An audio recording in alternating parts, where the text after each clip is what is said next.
Talked pregame about learning about this team momentum today. What do you feel like you gained from this? Kelsey just talked specifically about feeling good about your defense versus a pretty good team today. Yeah, especially early in that first quarter. I thought we were disruptive. I thought we did a good job of making them take tough shots. We did a good job of making everything difficult. There were ebbs and flows of that throughout the course of the day, or the game. But I think for us, the way that we came out in the first quarter was really impressive. You're the decision maker of who goes in the game when the crowd is chanting for Makayla Timpson like that. What's going through your head? How does that feel for you, especially in a blowout? I did end up a blowout. I obviously KK was going to get in the ball game, but they were on a run too. So there's a lot of things factors that go into it. But I love that our fans love KK. She is a great human being.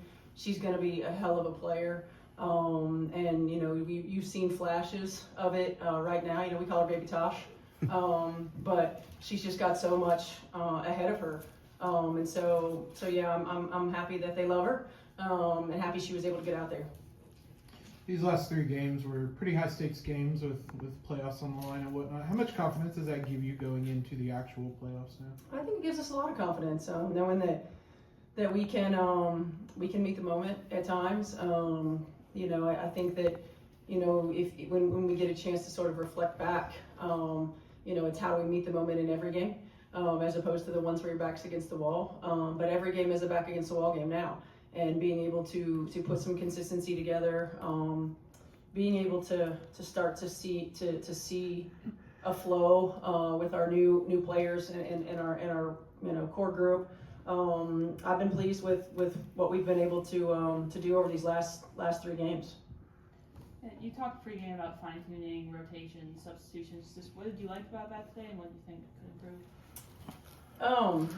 We can improve by not giving up a 15-4 run in the game. I mean, the reality is that you want to feel good about a win like this, and you do, but that leaves a bad taste in your mouth. For me, I like our rotations early. We kind of got pressed a little bit into it with Lexi's foul trouble. Kind of got pressed a little bit in with AB's foul trouble too. But I like our rotations early. I think Ariel Powers comes in and she made an impact right away, which is exactly what we needed. Bree Turner came in and really gave us what we needed defensively. Dee Dee and her ability to space the floor and knock down shots. And that's what we need. We need everybody to do what they do best. And nobody needs to play, outside of themselves. And I was happy with our balance. Our balance, not just in our scoring, but in our field goal attempts as well. So a lot of things to be pleased about. You talked about Ariel. She has been putting impressive plus-minus numbers, plus 22 on Sunday, plus 20 on Friday, and a team line plus 16 before the last few minutes today. How do you evaluate her impact on the floor? Her energy, number one. She comes in and she brings energy. She's got good size. She can score. Her ability to come in and just make plays for us. And I love that she's a big, strong rebounding guard. Because really Lexi is our only big guard that we have now. So having AP come in and give us the impact that she does from an energy and production standpoint is important. Yeah, you obviously had the shirt changed to the MVP Mitchell shirt, and I think Kelsey was the first player in FIBA history to average over 20 points per game. Just what can you say to her impact this season? The first in FIBA history? That is correct. Wow. That's a touch. Wow. It's impressive. Kelsey Mitchell is a scorer. She has always been a scorer. For her to not just do what she does well and do it in an efficient manner, but then to take on playmaking abilities for her teammates, I think has really expanded her game a little bit and really showed what she's capable of doing. And by the way, we've had to put her on sometimes the best perimeter defenders or best perimeter offensive players, especially the ones that are in ball screens a lot. So we continue to put more on Kelsey Mitchell's plate, and she just continues to rise to the challenge. So I'm incredibly proud of her. She's been through the ringer and in this organization, and she deserves to continue to elevate her game in the way that she has, and under different circumstances. So I'm proud of her. She's carried us. Earlier you mentioned ebbs and flows, and it's kind of been a tough season, up and down, and the adversity. What are some of the things, or who are some of the people that have helped you stay grounded and sane amid all the ups and downs? My family, certainly. You know, I mean, I don't know how many people in the room have children, but children humble you real quickly. And they also don't care whether you win or lost most of the time. Mine are getting older, so they do a little bit now. And so it's able to, when I go home and I get to be mom, you know, it kind of brings me back to what's really important. You know, it's yes, we want to win games. Yes, we want to win championships.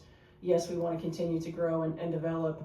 But at the end of the day, we play and coach basketball, and we do it because we love it. Because we've loved this sport and this kids game since we were young.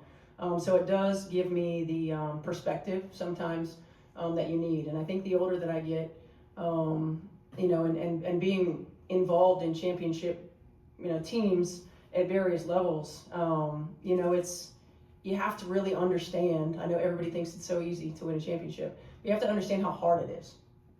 Everything has to fall in line. Everything.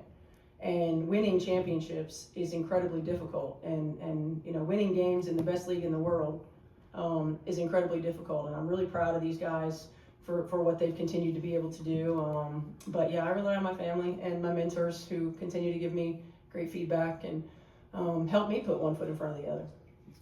Steph, what was the message in terms of celebrating how you closed out the regular season and then refocusing going into Sunday? Yeah, I mean, obviously, you know, we're pleased with being able to get another win.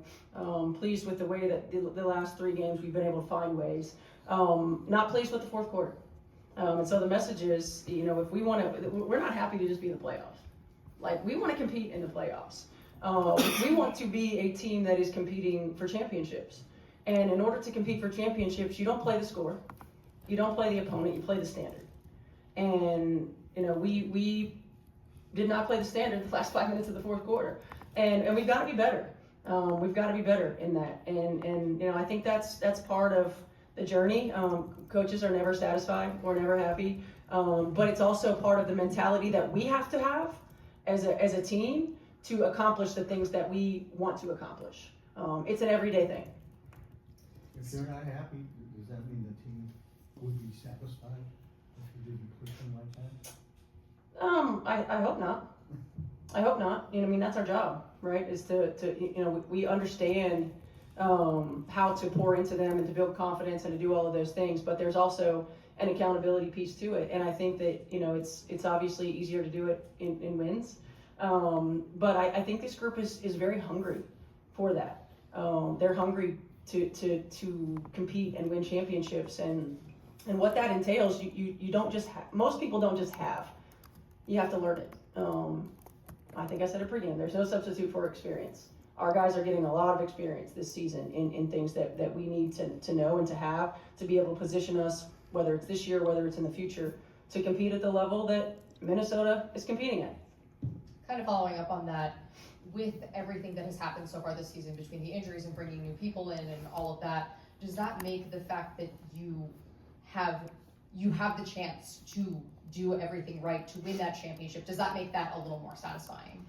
I think so. You know, I think I'm careful to say satisfying as opposed to pleased, right? Like pleased with what we've been able to do, pleased with how we've been able to do it. You know, never satisfied. You know, and I think that's it's just a part of staying hungry to accomplish things that you've not accomplished as a group before. You know, very rarely is any team ever the same. You know, it's one of the things that you get to this time of year, and it's really recognizing, you know, who's right beside you, because it's likely it's not going to be the same, you know, after this season. And so, you know, relishing the moments, understanding that this group has an opportunity to do some things that are really special, and our core group and whoever we're able to bring back and in here is laying a foundation to consistently do some special things. Last one. Coach, what is the schedule for the next few days, and what do you expect of those days before Sunday's game? Yeah, we'll be off tomorrow, and then we'll get back to work on Thursday. You know, we'll spend Thursday really working on us. You know, we've had to scale back a lot in some of the things that we've done, so you know, we want to be able to add or tweak a few things as we head into playoffs. We can't completely open up, you know, the playbook, but I think within reason. We want to be able to make some adjustments and add some things. So we'll spend Thursday working on us, and then on Friday we'll know an opponent and we'll start prepping and getting ready.